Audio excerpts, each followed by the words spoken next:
சீத்தையை வெறுத்து ஒதுக்கணும்னு ராமன் நினைச்சிருந்தா அந்த சீத்தையை பிரிஞ்ச காலத்துல ராமன் ஏன் அப்படி அழணும்? ராமனை பிரிஞ்சு சீத்தை உயிர் வாழ்வான்னு நினைக்கிறா. ஆனா ஏன் வாழ்ந்தா காட்டுல? ராவணனை அழிச்சிட்டு சீத்தையை இது பண்றச்சு தீ குளிக்க சொல்றார் ராமர்.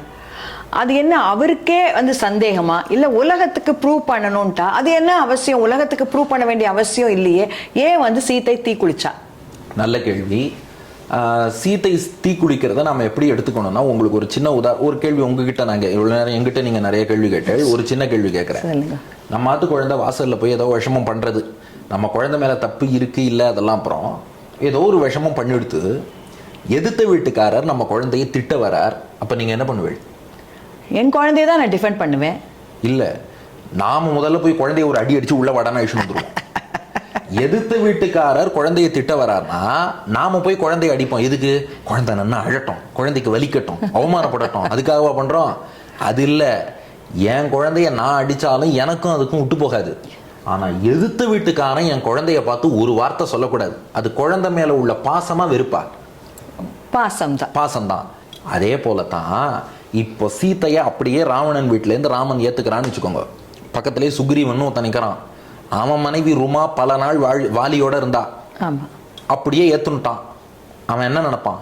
அது போலத்தான் சீத்தையும்னு நினைப்பானா இல்லையா? இது போல லோகத்துல பாக்குறவா எத்தனையோ சீத்தையை பார்த்து பிழிச்சோல், அதுவும் அந்த நாள்ல எல்லாம் நிறையவே பேசுவா. அதனால ராமன் என்ன பண்றான், இவாள்லாம் என்னென்ன சுடுசொல் பேசுவாளோ அதை நாமே பேசிடுவோம். இப்ப ராமனே சுடுசொல் பேசிட்டா அவ ஐயோ என்ன சீத்தையை போய் இப்படி சொல்லிட்டேளே, அவ பேக் அடிச்சிருவா.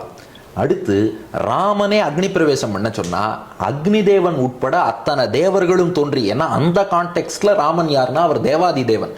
அதனால ராமனை பொறுத்தவரை அவர் ஒருத்தர் அக்னி பிரவேசம் பண்ண சொன்னா அக்னி உள்ளிட்ட எல்லா தேவர்களுமே தோன்றி சீத்தை தூய்மையானவள் என்பதை ஊரறிய தேவர்களே அனௌன்ஸ் பண்ணிடுவா. அப்படி அனௌன்ஸ் பண்ணிட்டா இனி அதுக்கப்புறம் ப்ராப்ளமே இல்லை. அதுக்கப்புறம் எல்லோரும் தெளிவாக ஏற்றுக்கொண்டு விடுவார்கள். அப்போ தேவர்கள் மூலமாக சீத்தையின் தூய்மையை உலகுக்கு உணர்த்தணும்னு நினைச்சான். ஏன்னா சீத்தையை வெறுத்து ஒதுக்கணும்னு ராமன் நினைச்சிருந்தா அந்த சீத்தையை பிரிஞ்ச காலத்துல ராமன் ஏன் அப்படி அழணும்? ராமன் கம்பர் சொல்றார், உலகத்துல எல்லாம் தூங்கினாலும் ராமனுடைய 2 கண்கள் மட்டும் தூங்கவே இல்லை சீதையை பிரிந்த நிலையில்.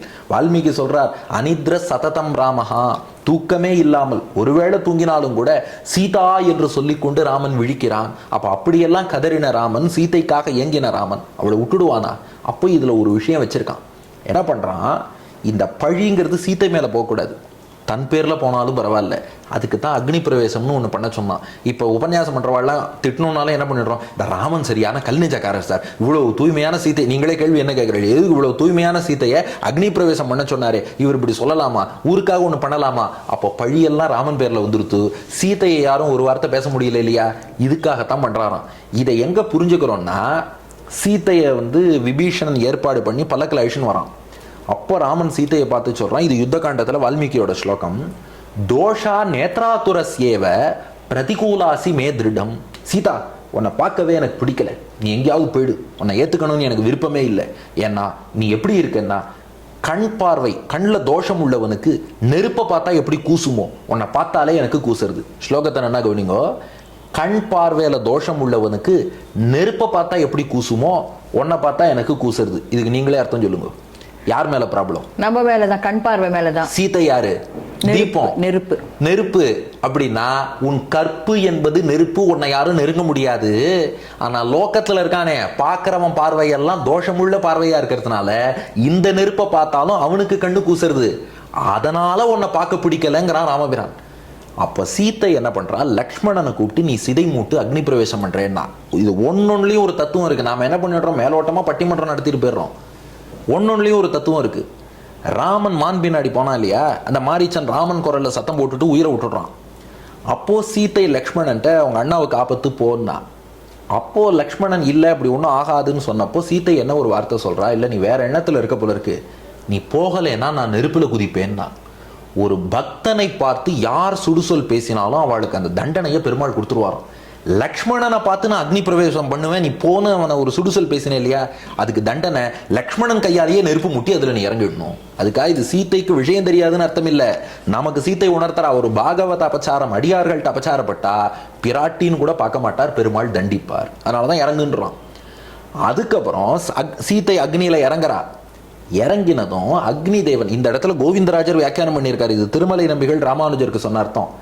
ஏஷா தேராம வைதேகி, அக்னி தேவன் சீதையை கொண்டு வந்து ராமன்ட்டையே ஒப்படைச்சுடுறான், இவ தூய்மையானவள்னு. ஆனா இப்ப என்ன சொல்றான், ஏஷா தேராம வைதேகி, இவ உன்னுடைய வைதேகின்னா. உன்னுடைய சீதைன்னா என்ன அர்த்தம்? 2 சீதை இருக்காளா?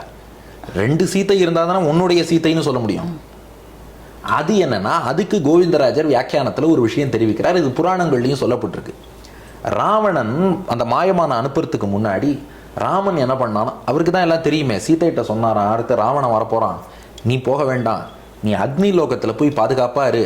அக்னி லோகத்துல ஒரு சீதைன்னு ஒத்தி, ஏற்கனவே வேதவத்தின்னு பேர் அவளுக்கு, அவ ராவணனை பழிவாங்கணும்னு காத்துன்னு இருக்கா, அவ வெளியில வரட்டும், நீ உள்ள போயிடுன்ட்டாராம். அதனால ராமனுடைய அக்னிஹோத்திர அக்னிக்குள்ள சீதை போயிடுறா. அந்த அக்னியிலேருந்து டூப்ளிகேட் சீதையான வேதவதி சீதை வெளியில வரா. அவளை தான் ராவணன் கொண்டு போறான், 10 மாசம் சிறை வச்சிருக்கான். ராமன் போறான், ராவணனை வதம் பண்றான், மீட்கிறான். இப்ப மீட்டதும் என்ன ஆகணும், அக்னிலேருந்து வந்தவன் எங்க போகணும், அக்னிக்குள்ளேயே போகணும். சீத்தை எங்கேருந்து வெளியில வரணும், அக்னிலேருந்து வரணும். அதனாலதான் இந்த வேதவதி சீதையை அக்னி பிரவேசம்ங்கிற சாக்கில் உள்ள போக சொன்னா, ஏஷா தேராம வைதேகி, உன்னுடைய சீத்தைன்னு ஒரிஜினல் சீத்தையை அக்னி ஒப்படைச்சுட்டான் என்றும் இது இது எல்லாமே வியாக்கியானம் மூல ஸ்லோகம் வச்சுதான் அடி சொல்லிட்டு இருக்கேன். அப்படி இருக்கு. அதனால இதற்காகவும் அக்னி பிரவேசம் பண்ண சொன்னார்னு பெரியோர்கள் காட்டியிருக்காங்க. கரெக்ட். இப்போ அக்னி பிரவேசம் பண்ணி உலகுக்கு நிரூபிச்சாச்சு, யாருக்கும் சந்தேகம் இல்லை.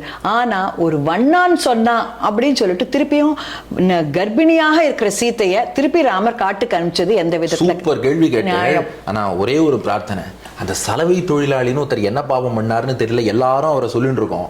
வால்மீகி ராமாயணத்துல அப்படி இல்லவே இல்லை. அந்த சீன் ஃபுல்லா உங்களுக்கு சொல்றேன். பத்ரன்னு ஒரு ஒற்றன் ராமனுக்கு, அந்த பத்ரன்கிற ஒற்றன் தான் ராமன்ட்ட உத்தரகாண்டத்தில் இருக்கு. அவன் தான் ராமன்ட்ட சொல்றான், இந்த மாதிரி சில பேர் பேசிக்கிறா, சலவை தொழிலாளின்லாம் சொல்லலை, சில பேர் நாட்டில் பேசிக்கிறா, அப்படித்தான் அவன் சொல்றான். அதன்படி சீதையை காட்டுக்கு அனுப்புறா, கொண்டு போய் வால்மீகி ஆசிரமம் பக்கத்தில் கொண்டு போய் விட்டுட்டு, லக்ஷ்மணனும் கூட போறான், கொண்டு போய் விட்டுடுறான். சுமந்திரன் தேர் ஓட்டுகிறான். சுமந்திரன் தேரோட்ட லக்ஷ்மணன் திரும்பி வரான். நீங்க கேட்ட அதே கேள்விதான், யாரா இப்படி தப்பு பண்ணுவாளா, கற்பின் சிகரமான சீதையை, கற்பினுக்கு அணியான சீதையை இப்படி கொண்டு போய் யாரோ ஊர்ல 4 பேர் அதெல்லாம் பேசத்தான் பேசுவான், வாழ்ந்தாலும் ஏசும் தாழ்ந்தாலும் ஏசும் உலகம் இது யாவனோ தன் சொன்னாங்கிறதுக்காக சீதையை கொண்டு போய் காட்டுல விடலாமான்னு கேட்கறான். அப்போ சுமந்திரன் சொல்றாரு, இல்ல இது எனக்கு முன்னாடியே தெரியும். தேர் ஓட்டின்டே பேசின்னு போறார், லக்ஷ்மணன் தேர்ல உட்காந்துருக்கான். சுமந்திரன் சொல்றாரு, இது நடக்கும்னு முன்னாடியே தெரியும். ஏன்னா முன்னொரு சமயம் தேவர்களுக்கும் அசுரர்களுக்கும் போர், அதுல தேவர்களின் கை ஓங்கியது. அசுரர்கள்லாம் பிருகு முனிவருடைய மனைவி பிருகு பத்தினி கிட்ட போய் அடைக்கலம் புகுந்தார்கள். அந்த பிருகு பத்தினி அசுரர்களை பாதுகாத்தா. அப்போ அசுரர்களை அழிக்க நினைத்த நாராயணன் அந்த பிருகு பத்தினிகிட்ட போய் சொல்றார், அவள்லாம் வெளியில விடு, அழிக்கணும், இந்த மாதிரி ஆன்டி சோஷியல் தீய சக்திகளுக்கு நீ துணை போகாதேங்கிறார். ஆனா பிருகு பத்தினி இல்லவே இல்லை, நான் அவளுக்கு துணை நிற்பேன், நீ அவளை கொல்லக்கூடாதுன்னு ரொம்ப ஆர்கியூ பண்றா. கடைசியா பெருமாள் என்ன பண்றார், நன்மையை காக்கணும் தீமையை அழிக்கணுங்கிறதுக்காக அந்த பிருகு பத்தினியையே கொன்று, அந்த ஒரு பெண் பிருகு பத்தினி ரிஷி பத்தினி, அவளை கொன்று அவளோடு இருந்த அசுரர்களையும் அழிச்சுடுறார். இதை பார்த்ததும் பிருகு முனிவர் பெருமாளுக்கு ஒரு சாபம் கொடுத்தாராம். என்ன சாபம்னா, நீ எப்படி என் மனைவியை கொன்று என் மனைவி கிட்டேருந்து என்னை பிரிச்சுட்டியோ, நீயும் போய் பூமியில பிறந்து உன் மனைவியை பிரிந்து 1000 ஆண்டுகள் கஷ்டப்படணும், உன் மனைவியை பிரிந்து 1000 வருஷம் நீ கஷ்டப்படணும்னு பிருகு நாராயணனுக்கு சாபம் கொடுத்தார். ஒரு ரிஷியின் சாபம் நாராயணனை ஒன்றும் பண்ணாதுதான். ஆனா அந்த ரிஷியின் வாக்கு பொய்த்து போகக்கூடாதுங்கிறதுக்காக சாபத்தை ஏத்துக்கிறேன்ட்டார் பெருமாள். இவர் ஏத்துக்கிறேன்னு சொல்லவும் பிருகு கலங்கி போயிட்டாராம். அச்சோ பகவானே, நீ நல்லதுதான் பண்ணியிருக்க, என் மனைவி மேலதான் தப்பு, அசுரர்களுக்கு துணை போனா அழிச்ச, ஆனா நான் அவசரப்பட்டு சாபம் கொடுத்துட்டேன், என்னை மன்னிச்சுக்கோ, என் வாக்கு பொய்த்தாலும் பரவாயில்ல, அதுக்காக நீ போய் பூமியில உன் மனைவியை பிரிந்தெல்லாம் கஷ்டப்பட வேண்டாம், விட்டுடுனார். பெருமாள் சொன்னாரா 2 விஷயம், சுவாமி ரிஷிகள் சொன்னதை வச்சு தான் இன்னி வரைக்கும் சாஸ்திரம் நாம நம்பின்னு இருக்கோம். இன்னைக்கு ராமாயணம் நம்புறோம்னா வால்மீகிங்கிற ஒரு ரிஷி சொன்னதுனால, மகாபாரதத்தை நம்புறோம்னா வியாசர்னு ஒரு ரிஷி சொன்னதுனால. இப்போ ஒரு ரிஷி சொன்ன வாக்கு பொய்த்து போயிடுதுன்னு சொன்னா இவருக்கு மட்டும் இல்லை, அது எல்லா ரிஷிகளுக்கும் இழுக்குதானே, வேண்டாம் மாத்தாதீங்க, நான் ஏத்துக்கிறேன். 2, இதை ஏத்துண்டு இதன் மூலம் லோகத்துக்கு நான் ஒரு தத்துவத்தை உணர்த்திடுறேன் பெருமாள். என்ன தத்துவம்னு கேட்டார் பிருகு. அதுதான் பாரதந்திரியம். ஒரு முக்கியமான, அதான் வேதசார ராமாயணம்ங்கிறோம். வேதம் என்ன சொல்றது, ஜீவாத்மா பகவானுக்கு பரதந்திரனாக அவன் இட்டபடி இருக்கணுமா. ஏன்னா உபநிஷத்துல எஸ்ய ஆத்மா சரீரம்னு சொல்லியிருக்கு. இந்த ஜீவாத்மாவே பெருமாளுக்கு சரீரம்னு. நம்ம உடம்பு இருக்கே, நாம எப்படி வச்சாலும் இருக்கா இல்லையா, நாம என்ன கட்டளை கட்டுறோமோ அதுபடி தான் அந்த உடம்பு இருக்கணும். அது போல பகவான் எப்படி கட்டளை இடுகிறானோ அப்படியெல்லாம் அவனுக்கு சரீரமான ஜீவாத்மா இருக்க வேண்டும். அதுக்குத்தான் பாரதந்திரியம்னு பேர். அதுக்கு பெஸ்ட் எக்ஸாம்பிள் என்ன சொல்லுவா, அம்மி இருக்கே அந்த காலத்துலலாம். இன்னைக்கு மிக்சி கிரைண்டர், அந்த காலத்தில் அம்மியில் நீங்கள் இனிப்பை போட்டு அரைச்சாலும் உரப்பை போட்டு அரைச்சாலும் உப்போ புளிப்போ காரமோ எதை போட்டு அரைச்சாலும் அது என்ன பண்ணும், அது பாட்டுக்கு அரைச்சி கொடுத்துட்டே இருக்கும். என் மேலே எதுக்கு காரத்தை கொட்டினேன்னு கேட்குறதா, இனிப்பு ஏன் ஜாஸ்தியாக போச்சு சுகர் ஏறிடுத்தேன்னு சொல்கிறதா, எதுவுமே சொல்லாது. அது போல ஒரு பக்தன் எப்படி இருக்கணும்னா, பகவான் இன்பம் கொடுத்தாலும் துன்பம் கொடுத்தாலும் எது கொடுத்தாலும் அவன் என்ன கொடுக்குறானோ அவன் இஷ்டப்படி நான் வாழ்கிறேன் என்று ஒவ்வொரு பக்தனும் பூமியில் வாழணுமா. இதை உணர்த்துகிறேன், இதை கொண்டு நான் உணர்த்திடுறேன் பெருமாள். எப்படின்னா, ராமன் பரமாத்மாவோட ரோலை எடுத்துக்கிறார், சீத்தை கருணையோடு ஜீவாத்மா ரோலை எடுத்துக்கிறார். இப்ப ஜீவாத்மா ரோல்ல இருக்கிற சீத்தை பரமாத்மாவாகிய ராமன் அவன் எப்படி விதிக்கிறானோ அப்படியெல்லாம் இருப்பதுங்கிற முடிவெடுக்கிறார். அதனாலதான் இந்த பத்ரன்கிற ஒற்றன் ராமன்ட்ட வந்து செய்தி சொல்றான். ஊர்ல இப்படி அரச புரசெல்லாம் நிறைய பேர் பேசிக்கிறா, இன்னொருத்தன் வீட்டுல இருந்த பெண்ணை எடுத்து வந்து ராமன் இப்படி வாழ்வதா காமுகன்னு சொல்றா, அது இதுன்னு. இந்த செய்தி சீத்தையின் காதுக்கும் போயிடுறது. அப்போ சீத்தை என்ன யோசிக்கிறா, இப்போ நாம் பக்கத்துல இருக்கிறதுனால தான் மக்கள் ராமனை காமுகன்னு சொல்றா. நான் விலகி போயிட்டா வெறும் ராமன்ட்ட ராமராஜ்யத்தில் மக்கள் நன்னா இருப்பா. ஆனால் ராமனால இதை சீத்தையிட்ட சொல்ல முடியுமா, சொல்ல முடியாது. அப்போ ஒரு பரதந்திரனான ஜீவாத்மா என்ன பண்ணுமா, பெருமாள் சொல்லணும்னு எதிர்பார்க்க கூடாதான். அவரோட முக ஜாடை மனோபாவத்தை அறிந்து இவர் இதைத்தான் நினைக்கிறார்னு புரிஞ்சுண்டு நாமே முன் வந்து அதை செய்யணுமா. அதை சீத்தை எப்படி செஞ்சான்னா, இந்த சம்பவம் ஆயிடுத்து, இந்த ஒற்றன் ராமன்ட்ட செய்தி சொல்லிட்டான், ராமன் ஒன்றும் சொல்லலை.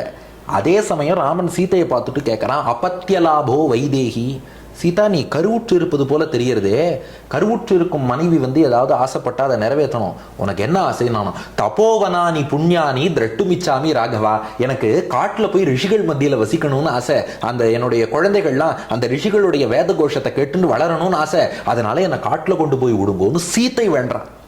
அப்போ இது எவ்வளோ பெரிய விஷயம்னா, இது சரியா அது தவறான்னு நீங்களும் நானும் வாதம் பண்ணுறதுக்காக அவள் பண்ணலை.